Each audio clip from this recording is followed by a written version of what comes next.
They actually laughed at me. My uncle called me a fool with a god complex. My sister said I was throwing away my future. And my dad, he didn't say much, just stared at me like I'd spat on the family legacy. All I did for me was quit my 6-figure job at a top medical tech firm to build an AI that helps patients with rare diseases find the right doctor. It was stupid, unrealistic, delusional, they said. But then the same uncle called me. His grandson was dying.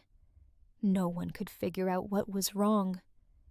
And suddenly, I wasn't so crazy anymore.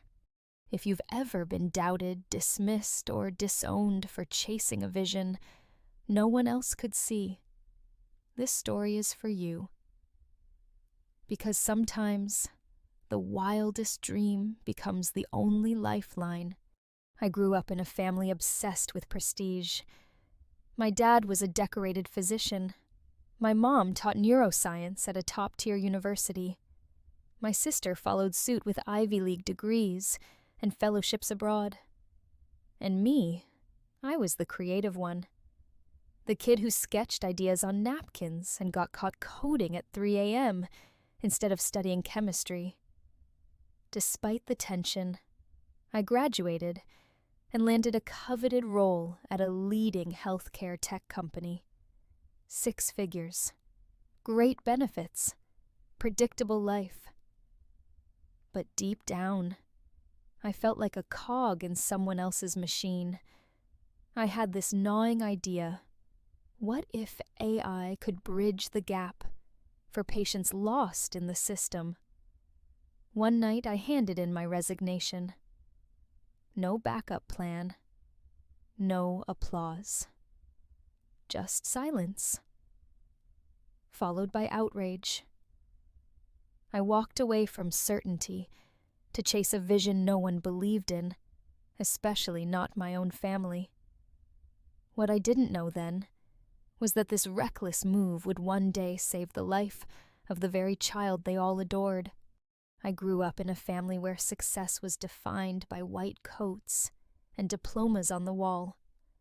My dad was a respected doctor, my mom a university professor, and my sister Caroline was the golden child, the one who followed every expectation perfectly. From a young age, I knew I was different.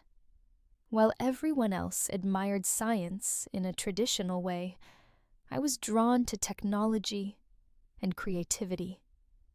Nights spent coding apps and dreaming up new ideas were a constant source of tension at home.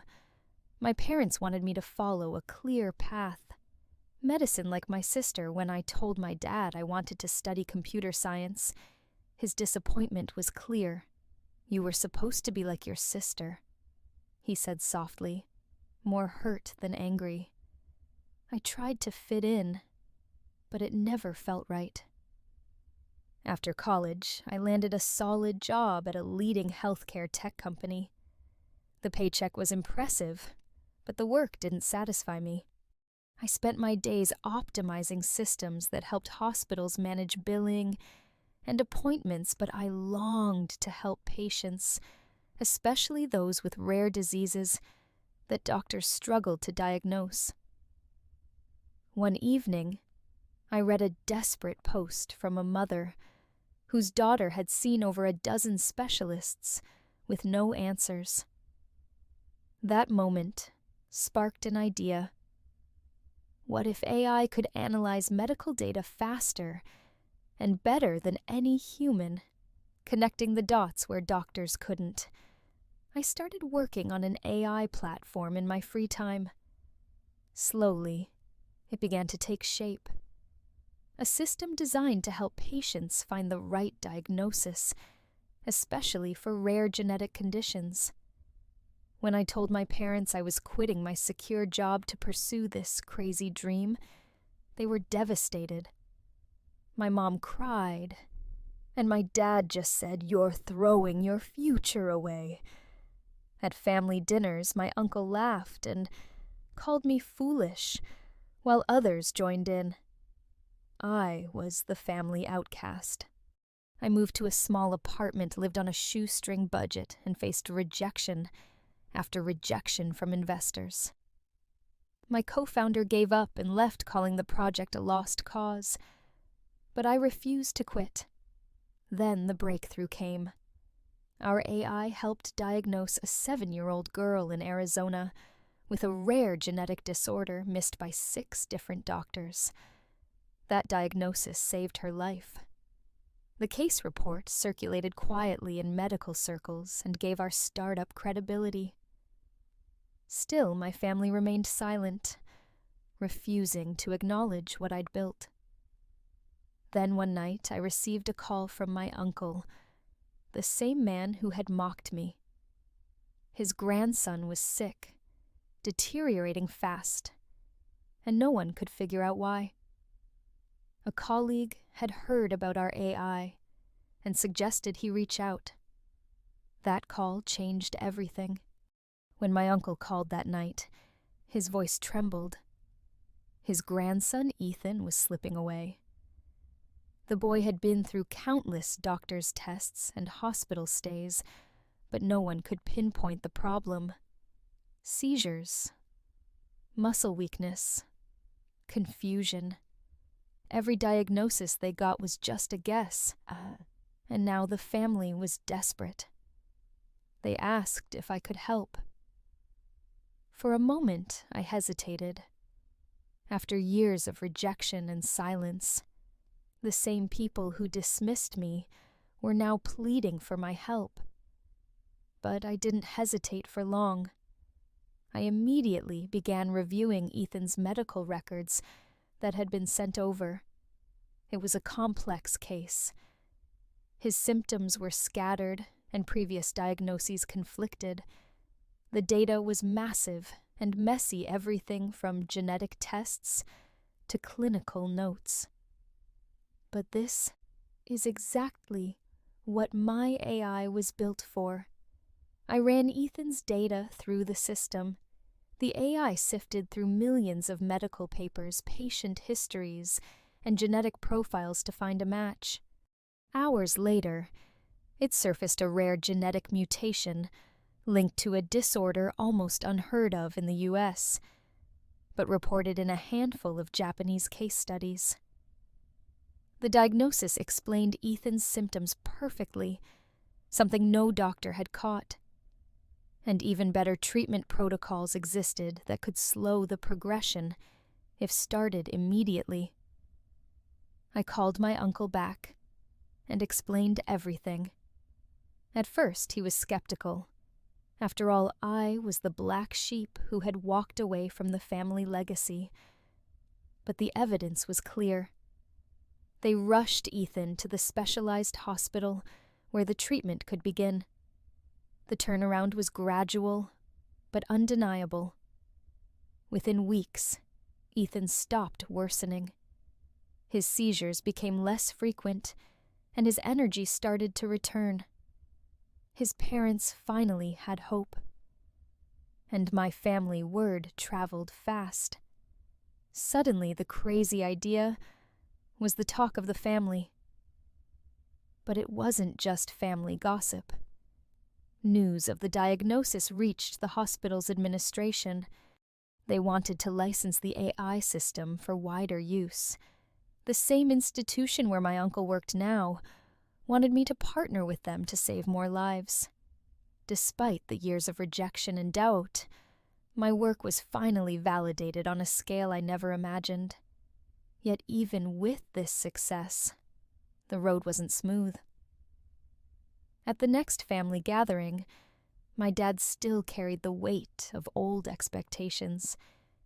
He was proud, but guarded, reminding me that success isn't just about saving one life. It's about sustaining it and proving yourself every day. I listened. I understood. I had to keep pushing, not just for me, but for everyone who had been lost in the medical system's blind spots. This breakthrough became the fuel to grow the AI platform rapidly.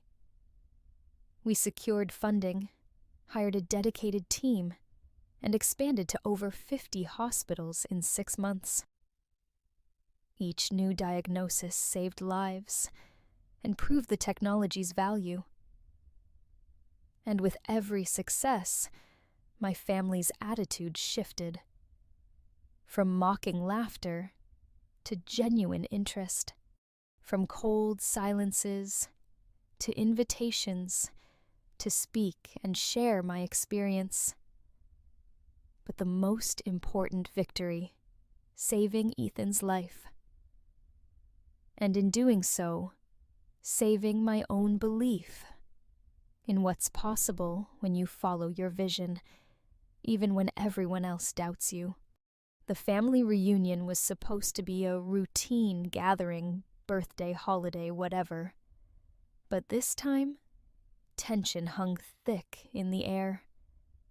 I walked in quietly, trying to blend in, but the weight of years of judgment followed me like a shadow. I knew what they thought the kid who threw away a promising career for some impossible dream. Dad was there, already scanning the room, with that look part disappointment, part disbelief. Caroline, perfect as always, smiling like she owned the place. And then there was my uncle, the same man who'd once mocked me openly. The air was thick with unspoken words. As dinner progressed, the chatter turned to the usual topics, work kids' successes. But then suddenly my uncle stood up. He cleared his throat. Everyone, he said, voice, steady, but urgent. I want to talk about Ethan. The room went silent. He's been very sick. No one could figure out what was wrong until recently. He looked right at me until a new AI system helped us find a diagnosis, and it was built by someone you all know. A beat. Then murmurs, eyes shifting. That moment was a turning point. Caroline, the golden child, was the first to speak, her voice sharp, but unsure. So, you're saying this system, this AI, is yours? I nodded. Yes.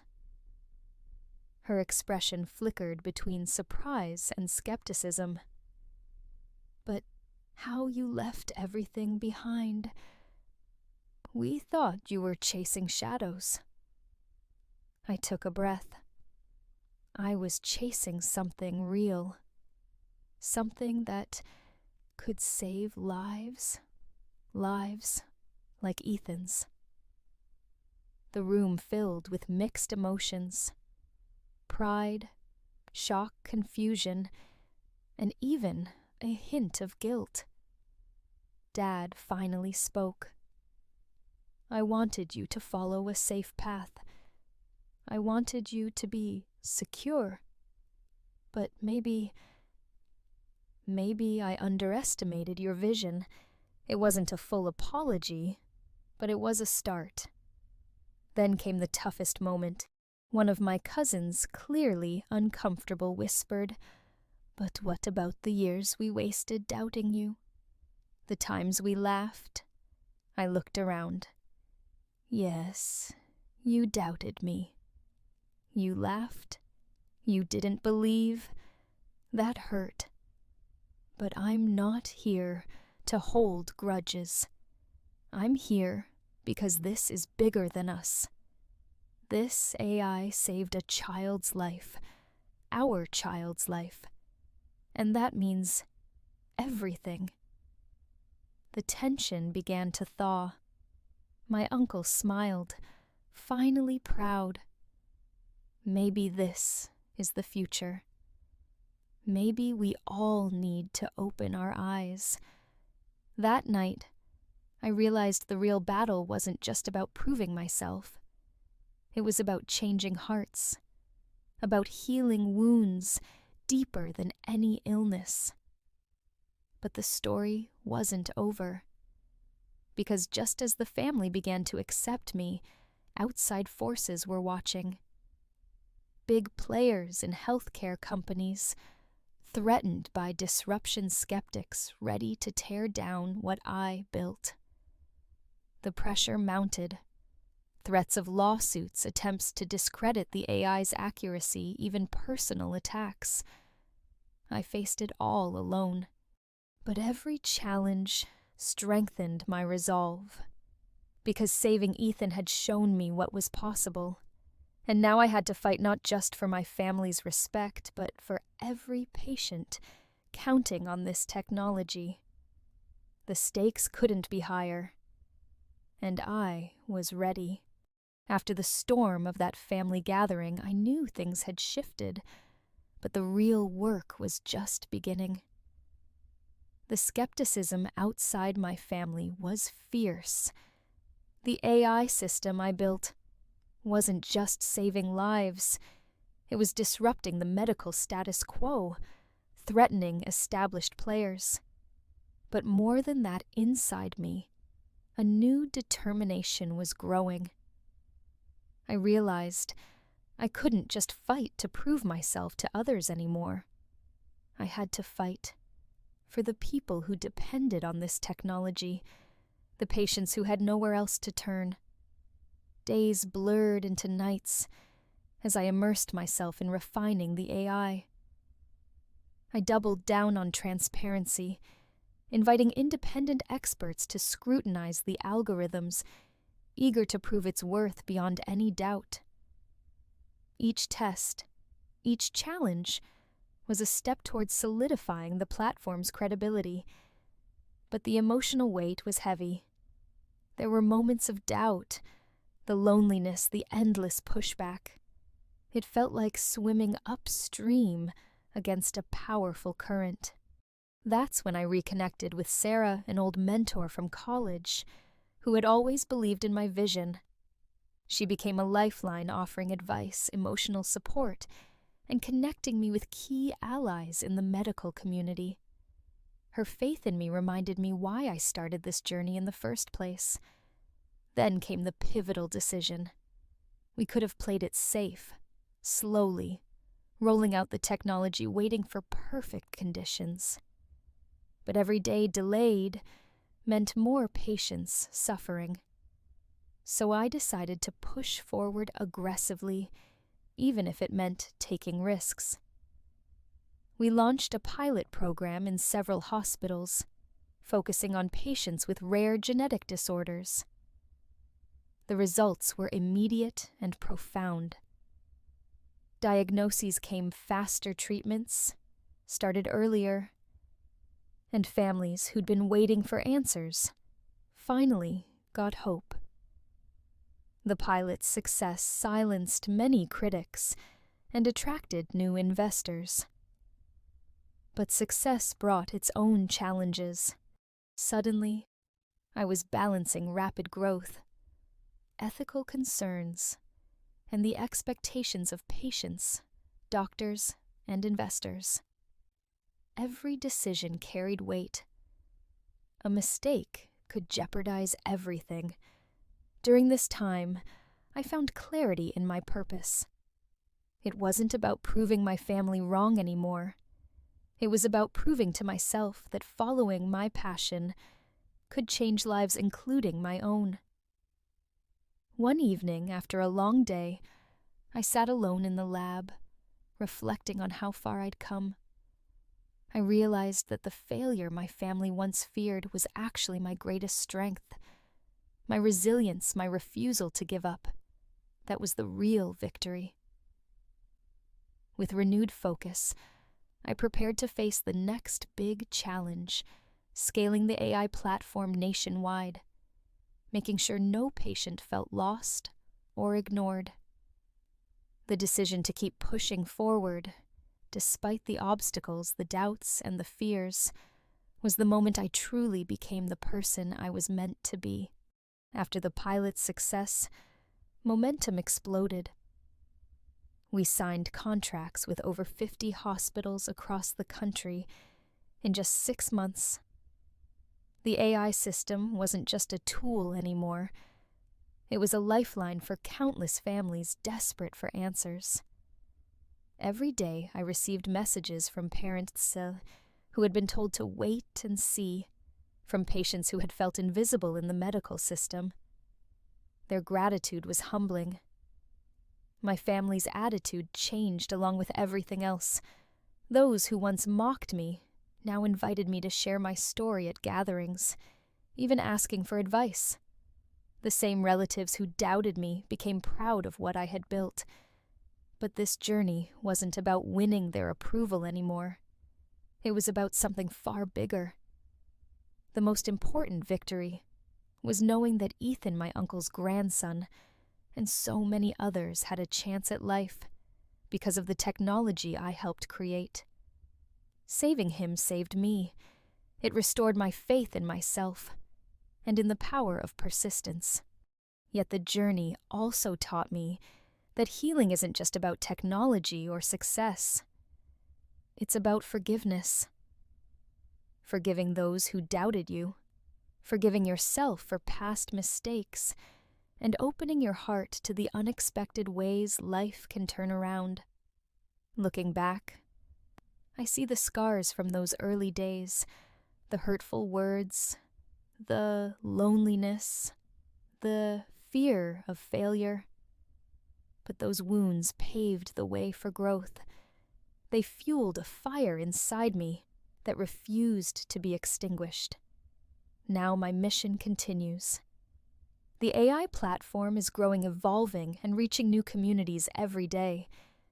But the message I carry is clear. Your dreams might seem impossible to others, but they can be the very thing that saves lives, including your own. To anyone listening who feels misunderstood, underestimated, or laughed at, hold on to your vision. Because one day, your crazy idea could be the miracle someone desperately needs. Thank you for listening to my story. If you enjoyed it, please like and subscribe. Remember, sometimes the hardest path leads to the greatest healing.